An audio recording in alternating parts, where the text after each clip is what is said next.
Welcome to the Story Learning Podcast, regular doses of language learning tips and motivation to help you become fluent in any language. With me, Olly Richards. For language programs, books, free resources, and much more, visit StoryLearning.com. Good morning, everybody, and welcome back to the I Will Teach You a Language podcast.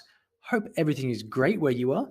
Over here, I've been mostly getting used to a very different kind of life. You know, it's funny because I've been very lucky and had the opportunity to live all over the world, but I've lived mostly in little boxes. And for the first time, I've actually got space, and I've been kind of relearning what it's like to actually live life without four walls just encroaching on me whenever I take like two steps either side of where I am. So it's been a very interesting time. My new place is about a 15-minute drive from the beach, which is kind of funny because it's opened up a whole bunch of new options for my kind of daily routine that I never really thought of before. So I've got used to spending the because often before I would kind of go out in the afternoon, but now I've kind of been staying at home in the afternoon, enjoying time at home, and then driving down to the beach for sunset and then some fish and chips by the beach. And it's so nice. It's such a different experience of life. It's funny how routines can change.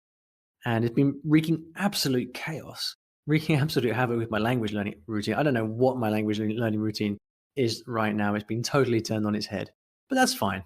Sometimes it's important to allow yourself to kind of just take a break for your study and your learning not to be perfect. And God knows my learning hasn't been perfect for a very long time now. But I've also been setting up my home studio. And if you want to see what my new office looks like, check out my YouTube channel, because I've been making videos from here, and I'm actually going to be asking you lovely people, my audience across different kind of platforms, to actually help contribute to my studio, because I'm very lucky that I've got an audience from all around the world. And I was wondering whether people might like to send me little bits and pieces from where you are in the world, from your home country, and then I'm going to decorate my studio with those things, so you'll be able to see your these things that you send me actually in the videos, which I thought would be really nice, and a way for us to kind of communicate from afar. So anyway, check out my YouTube channel if you'd like to see what that is all about, and maybe even send me a little trinket or something from where you are. That would be great fun.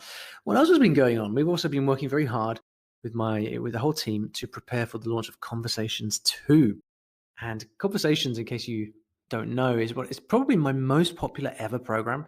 It's focused on helping you improve your listening skills so that you can understand native speakers when they speak. And it's all based on a really, really interesting story about a couple who move out into the countryside, a bit like I've just done actually, but life isn't quite as tranquil as it seems, and they get into all kinds of trouble. Conversations 2 is, can I tell you what it's about? I can't tell you what it's about, but it's a continuation of sorts of the story. And it's almost done, almost ready. We're going to be releasing in April. But the thing about this particular program is it's only going to be available to those of you who actually have Conversations 1.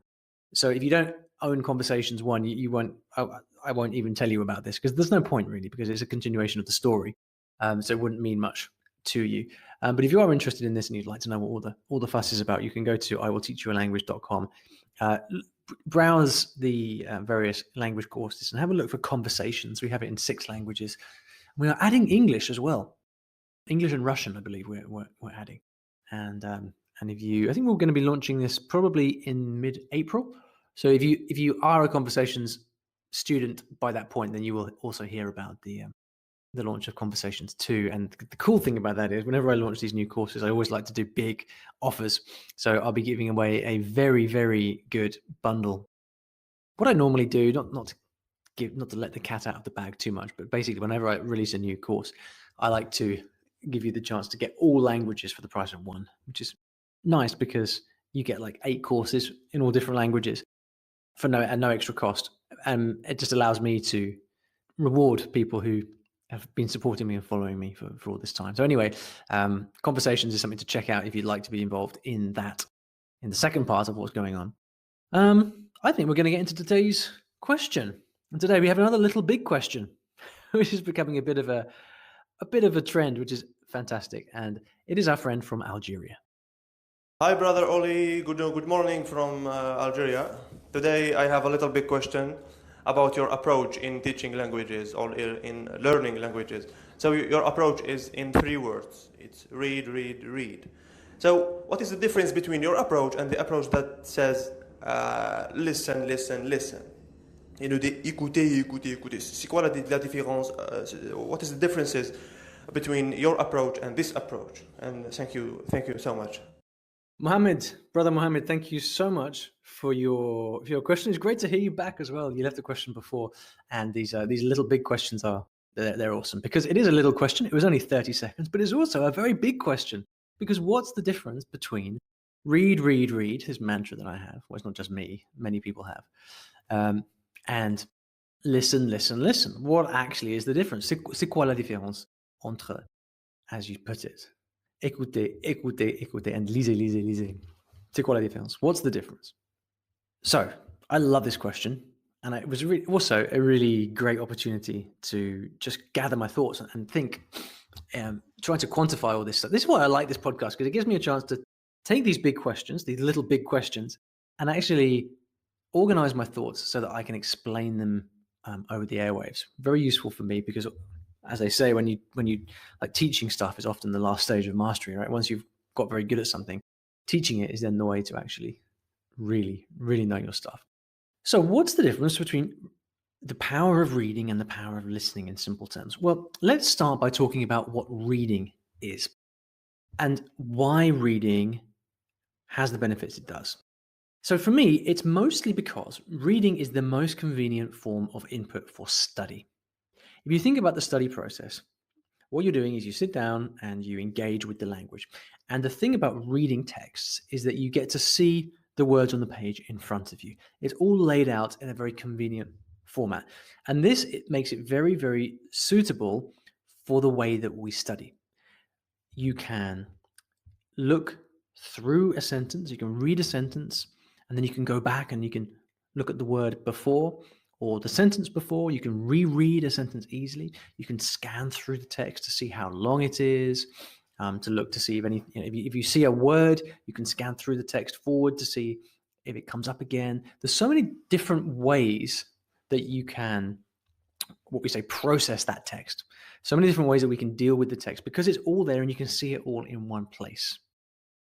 This, for me, makes it the most convenient form. This is also really, if you think about your mother tongue, I mean, I listen a lot to audiobooks and podcasts, but it's mostly so that I can consume that content in times where it's not convenient to read, like when I'm out for a walk or when I'm driving.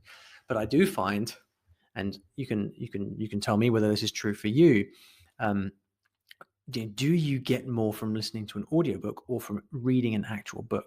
For me, it's a kind of a bit of a catch-22. I consume far more when I'm listening because I'm a slow reader. So I consume a lot more when I'm listening to an audiobook or something, but I take in a lot more when I'm reading. So wherever possible, I do like to read, because I feel like our brain is just more engaged. It takes more in. So when you apply this to foreign language learning, the content is all laid out for you, which makes it suitable for studying.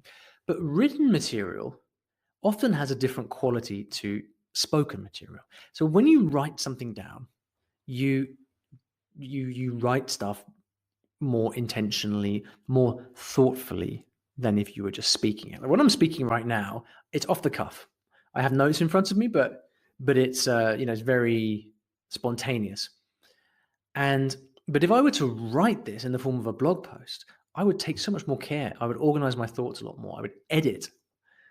I'd go back and do 2 or 3 or 4 or 5 passes to make sure it is as clear as it can possibly be.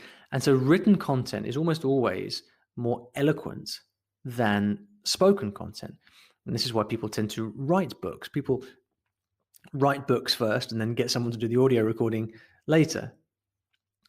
People write blogs and write tweets because they want to take the time to think about what they're writing. So this means that stuff that is written is generally at a higher level and more well thought through than spoken content, in addition to being easier to study. And so when we think about listening, then let's think about all the reasons why listening might not be such a convenient form of study. So for a start, you can't see what you are listening to, which means you're reliant just on your ears. This creates issues around what you hear. So you might have audio interference.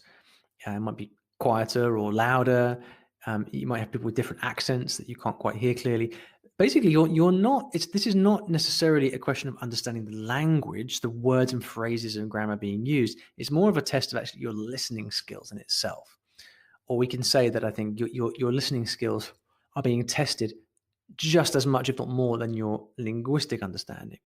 Also, when you're listening to audio, it's not a very comfortable format for studying. You can't look back across a sentence, reread a sentence easily. It's very difficult to rewind accurately. You don't know where you are when you try to do that. It's not easy to go back and review. You're stuck. You're trapped in listening to the real-time progression of a piece of audio. And then if you add to that the fact that most spoken material is not authentic, is authentic, and hasn't been graded or hasn't been prepared for learners. I mean, obviously podcasts and some things like that can be, but generally, most stuff that you find to listen to is native level is very difficult for you. And so one of the biggest challenges, the reason that listening can be very, very difficult for language learners is because it's very difficult to get hold of graded material. A lot of the stuff that you listen to is spoken by native speakers very quickly. And so it's that whole thing of like testing your listening skills. You've got to be able to first pick apart the words and tell those words apart before you can actually then think about those words and process them. It's also the case that often with spoken material, when we speak, we use a very restricted vocabulary. I forget what the stats are, but we use only a tiny fraction of the words that we actually know when we speak. Whereas when we write, we tend to use a lot better grammar, we use more vocabulary, we take our time to think more. Spoken material and written material often have very different qualities. Not always, of course, but because obviously you can write very poorly as well. But that tends to be true. So for me, what reading has baked in is focus. Whereas with listening, there's a lot more to distract you. There's a lot more barriers. And often we tend to listen when we're distracted anyway. So we put on some listening when we're doing the washing up or when we're driving. It's not really ideal learning conditions. And often if you are listening and you are focused on what you're listening to, then the obvious question is, well, why not read instead? Or why not read at the same time at the very least? So overall, reading is what we do as native speakers to educate ourselves. It is how it's how we can best spend time with information in order to process it and learn from it. It's also laid out visually so that we can deal with it and study it in whatever way we choose. Now, of course, in reality, it's not an either or. We want to do both. It's very important to do lots and lots of listening if you want to be able to understand native speakers, which of course we do for the most part. I think it's just a question of what comes when and how to prioritize. So reading, because of the qualities of written material and the act of reading, it's most suitable for actually learning the language, wrestling with the grammar, struggling with the text. Whereas listening is something that we need to do in order to understand native speakers. So if I was going to caricature it, I'd say that you want to get your learning from reading and your listening practice from listening. That is a very, very simplistic way of looking at it. And in reality, we want to do both, which is why I recommend, as far as possible, listen and read at the same time. But of course, often you can't find that listening material, the audio to go along with the text, which is why it kind of ends up, in practical terms, it ends up being a bit of an either or. And so, as is often the case, we can talk about the theory of this, but it's the practice of this which is most difficult. For example, right now I'm going back and improving my Cantonese at the moment, and the only material I can really find is listening material because there's tons of Cantonese on YouTube, on the radio, on the internet, but there's very little written down because Cantonese is not something that is often written down. So I'm really struggling at the moment I'm just spending my time listening, and it's really hard because I have to because the material is far too hard. It's all native level, and I need the support of the words, of the transcripts, in order to actually learn from that. So I'm really kind of head to head with this challenge right now, and I would kill for a bunch of interesting content that's written down. I just can't find it in Cantonese. It's easier in other languages. Anyway, Mohammed, I hope that helps. I hope that gives you a few ideas, a few different ways of thinking about this question. I think for me, really, it all comes down to the quality of study and how we are making the most out of our time. So read, I say, but also listen, and ideally, read and listen, read and listen, read and listen. Thank you so much for listening. And if you'd like to ask me a question, you can go to iwillteachyoualanguage.com/ask to ask me whatever question you like. And I look forward to seeing you back in the next episode. Thanks for listening to today's episode, and in case you didn't already know, I teach languages in a rather unusual way through stories. Now, stories are a great way to learn a new language because when you're engrossed in a story, you remember things more easily, and the mechanics of the language just start clicking inside your brain. It's quite something, and if you'd like to find out how you can learn a new language or improve your skills in a language that you already know and do it with the power of stories, then you should check out my free Story Learning Kit, which will teach you exactly how this method works and how you can use it yourself to learn a new language.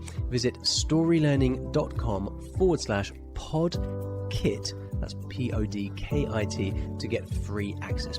Inside, you'll find explanatory videos, masterclasses, worksheets, short stories to practice with, and much, much more. Once again, that is storylearning.com/podkit, PODKIT. And if you're lucky, you might also find a link in the podcast description or show notes of this episode.